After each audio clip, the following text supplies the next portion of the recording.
Willie D Live. Do you get any type of like angst or hate from traditional investors? Oh yeah, because it's so. Let me say something right quick too. I agree with you on like we put ourselves in position we put ourselves in position for them to give us the 99 years, right? Like we put ourselves in that, and I think one of it is because they put us in the environment that is conducive to that. Yeah. You know what I'm saying? And because we don't understand the gravitational pull that it takes to get out of that environment is oftentimes too much. You know, which is why even in New Orleans, if it wouldn't have been for like Katrina, a lot of people would have never left New Orleans. Because what it takes to leave is a lot. You know what I'm saying? That's the gravitational pull to go against what you've been taught, your normal.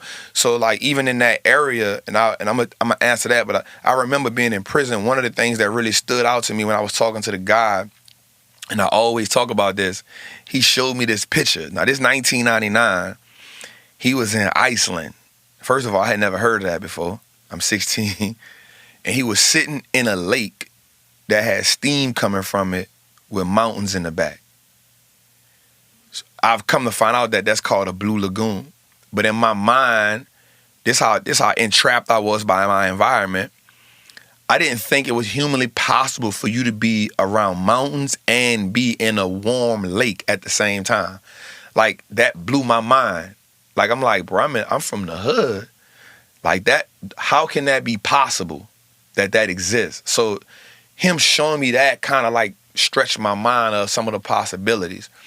But moving forward, 100% traditional people on Wall Street or traditional investors, 100% they don't agree with what I'm saying. They don't like it. Because what happens is, anytime you are awakening a people, you are also taking away the strength that the overseer has, right? So not only we are enslaved economically and like mentally we enslaved, right? And there's always this thing that I like. It's a picture. If you look at it, they take a horse, and the horse been chained up for so long.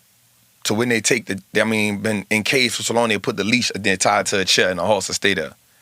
And it's because the horse is so accustomed to being on that where he don't move. And that's kind of how we be. Like, we so accustomed to working this long. We so accustomed to retiring at such a, we so accustomed to going in and out of jobs.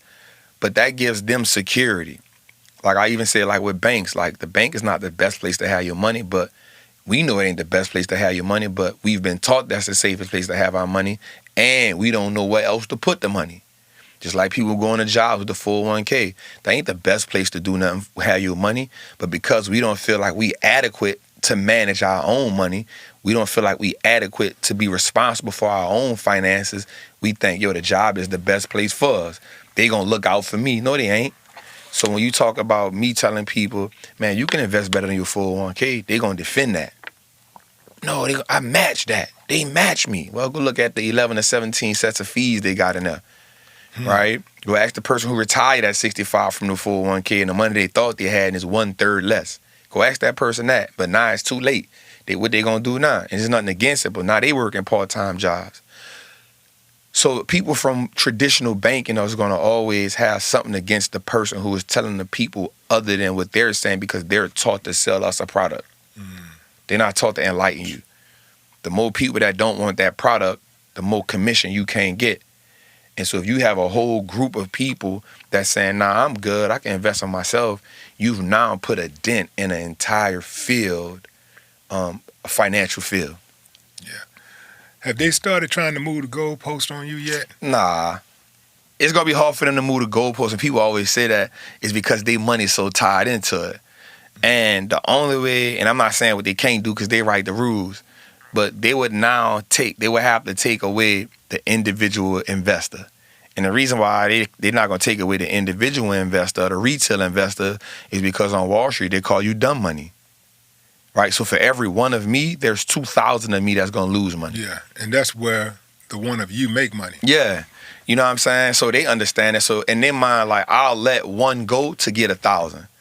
Right? But what happens is, when that one starts to change the reality for the thousands, then you sitting in a situation of what do? And I don't want to pound this, but now you start using music and entertainment to give the people your version of success and wealth and not the true version.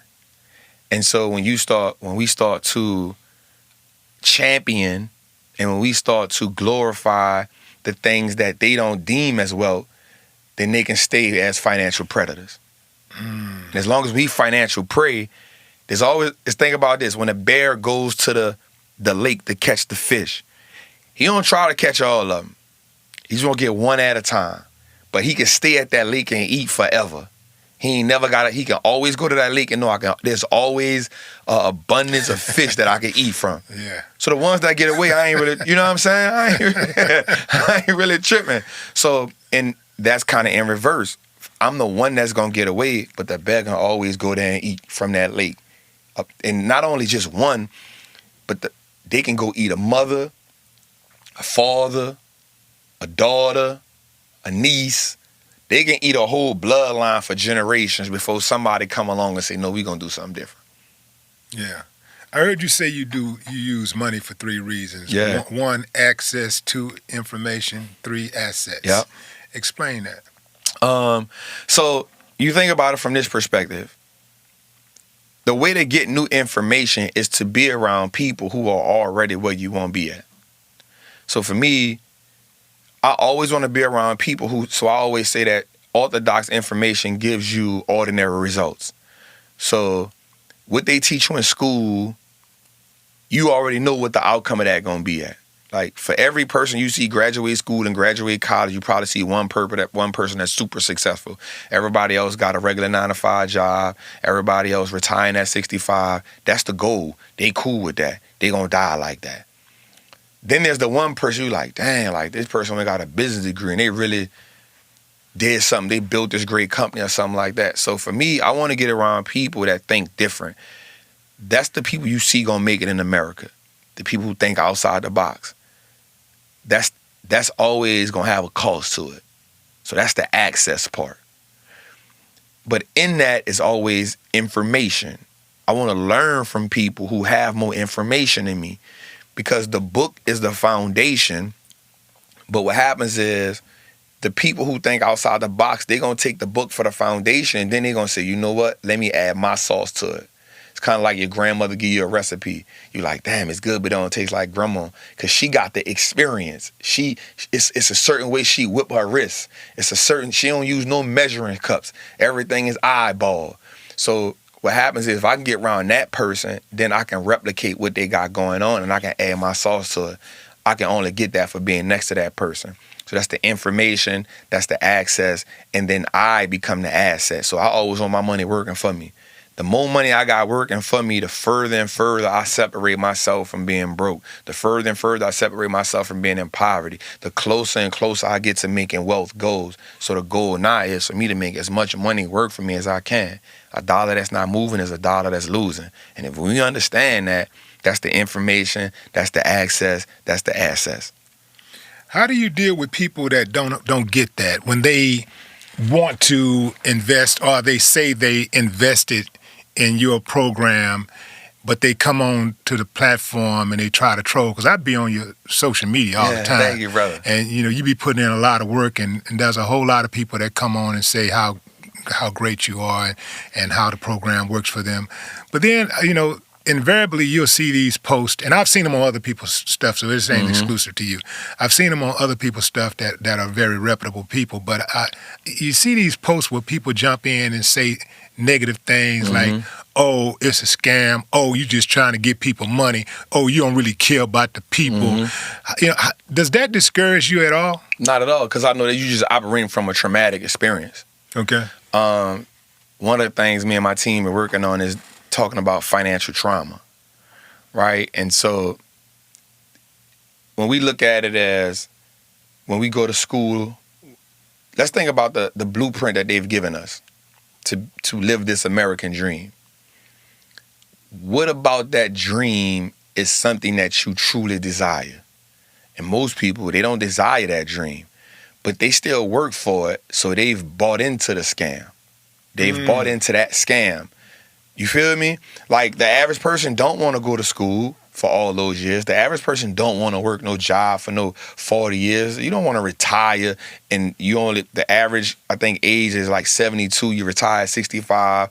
So you're saying you done went to school all these years, you done worked all these years, only to have 7, 8, 10, 12 years to retire and still have less money, but you still do it. You've bought into that scam. You've bought into it, and you okay with it. So now when you see somebody come along that is going against that, it's easier for you to say that that person is a scam, because if you say that person is a scam, you can justify where you at. But if you say, nah, yo, what they taught me was a scam, and that person may be right, now what that says is, damn, I've lived the last 20, 30 years of my life wrong. That's a hard reality. But then you have some people who like, you know what? Yep, I was taught wrong, but guess what? I'm about to pivot. Those are the people who you're going to see buying into it. Those are the people you're going to see like, yep, it worked, I'm in it. The people who, you're going to always have people that's going to say what you're doing is a scam. And I'm not here to fight them people. Because here's what I do know, and this has happened 90-something% of the time. They'll come back, and they'll be like, yo, you was right. So one of the things I do on my Instagram is when I'm live, if somebody say you a scam, I'll be like, hold up, let's go live. And I bring them on a live with me. And I can promise you this, OG, every time I've done that, the person has come on a live and retracted the statement. Because now we can have a conversation. Why am I a scam, bruh? Man, nobody can get it how you got it. Why not? Because nobody got the money you got. Why you don't? Let's build it. But you ain't built it. Yes, I did. 2018, 2017, I was making $100 doing this. I was making $500 doing this. But that didn't get glamorized. So now when I'm coming up and say, yep, we made $40,000 a day, $50,000 a day, you think that's a scam because, one, you don't believe that it's humanly possible that somebody like you can make that much money in a day from a game that they've taught you was a dangerous game. It wasn't for you.